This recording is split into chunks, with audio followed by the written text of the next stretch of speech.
Assalamualaikum warahmatullahi wabarakatuh. Kami dari kelompok satu. Di sini kami akan mempresentasikan tugas proyek bisnis intelijen kami mengenai financial analysis pada perusahaan Nokia.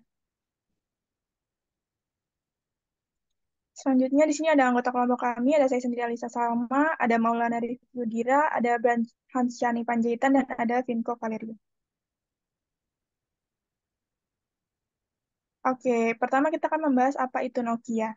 Nokia merupakan perusahaan teknologi asal Finlandia yang dikenal sebagai salah satu pemimpin dalam industri telekomunikasi. Didirikan pada 1865, Nokia awalnya bergerak di bidang kertas dan karet sebelum beralih ke peralatan telekomunikasi. Nokia mencapai puncak popularitas dengan ponsel mereka pada era 1990-an dan awal 2000-an. Meskipun mengalami penurunan pasar, Nokia terus berkembang dengan fokus pada infrastruktur jaringan, solusi teknologi 5G, dan inovasi di bidang teknologi terkini. Oke, selanjutnya kenapa sih Nokia dikatakan mengalami masalah finansial? Pertama itu, Nokia mengalami kesulitan dalam beradaptasi dengan perubahan tren pasar. Nah, mereka itu menghadapi persaingan yang semakin ketat dari perusahaan-perusahaan seperti Apple dan Samsung yang menggunakan sistem operasi yang lebih inovatif seperti iOS dan Android. Selanjutnya, Nokia mengadopsi sistem operasi Symbian yang kurang populer dan tidak mampu bersaing dengan iOS dan Android seperti yang dikatakan tadi, yaitu kesulitan dalam beradaptasi dengan perubahan tren pasar. Selanjutnya, penjualan Nokia menurun drastis dan mereka kehilangan pangsa pasar yang signifikan. Itu terjadi pada awal tahun 2011. Nah, ini adalah contoh dashboard yang telah kami buat dari permasalahan yang telah disebutkan tadi. Di dashboard ini terdapat beberapa indikator yang mendukung financial analysis. Di sini ada revenue, average revenue, gross profit margin, net profit margin, ROI dan ROE, quick current ratio dan quick ratio, debt to total asset, debt to equity, interest coverage, inventory turnover, payable turnover, dan receivable turnover. Adapun tahun yang kami cari untuk melakukan analisis yaitu 5 tahun dari 2018 sampai 2022.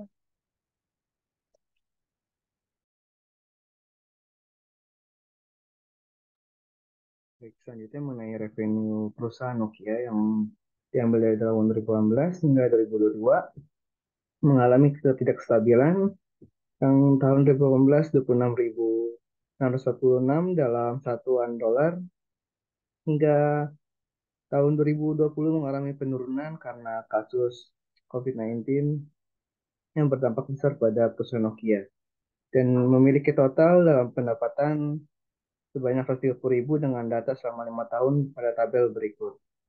Boleh next.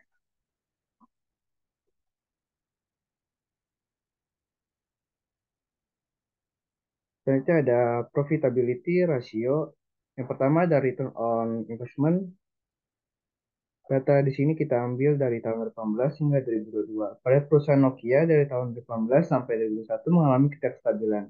Namun pada tahun 2002 mengalami peningkatan pesat dari tahun sebelumnya yaitu 163, 973, dan penyebab ROI yang rendah dapat mencerminkan dampak negatifnya terhadap nilai investasi. Dan ROI yang tinggi menandakan pertumbuhan yang sangat positif dan bisa memperkuat kepercayaan investor. Data ROI Nokia menggambarkan fluktuasi yang signifikan. Boleh sebelumnya? Maaf,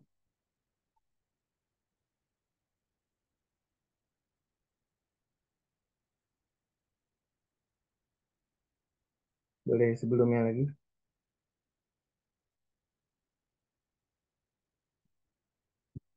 Selanjutnya ada ROE yang pertama.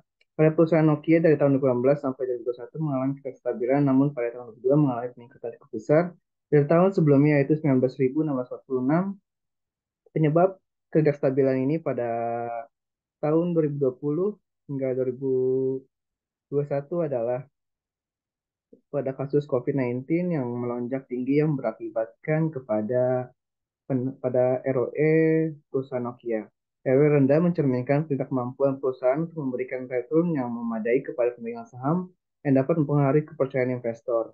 Dan ROE yang tinggi dapat meningkatkan kepercayaan investor menunjukkan bahwa ekuitas pemegang saham menghasilkan hasil yang lebih baik. Boleh next?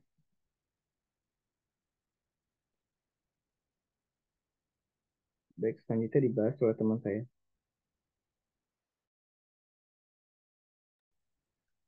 Selanjutnya ada profitability ratio tentang net profit margin. Pada perusahaan Nokia yang kita ambil datanya dari tahun 2018 sampai dengan 2020-2022, di mana dari 2018 sampai 2021 terdapat ketidakstabilan. Namun hal ini seiring waktu membaik, tapi kita lihat pada tahun 2022 mengalami peningkatan pesat dari tahun sebelumnya, yaitu 170.607 untuk net profit margin-nya. Net profit margin yang negatif menunjukkan bahwa perusahaan mengalami kerugian dan margin laba bersihnya tidak mencukupi untuk menutupi biaya operasional.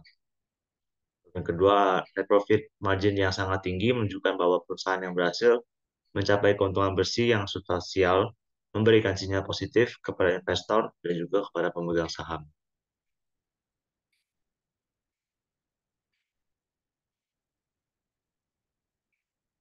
Boleh sebelumnya.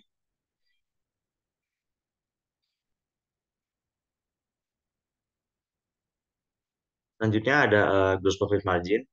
Sama halnya dengan net profit margin, kita juga mengambil data yang sama dari 2018 sampai 2022, di mana bisa kita lihat angka-angka ini kita bisa melihat trennya bahwa tren ini naik, di mana dari 2018 sampai 2022 dari peningkatan beberapa ribu sampai dengan puncaknya di 2022 sebesar 410.341.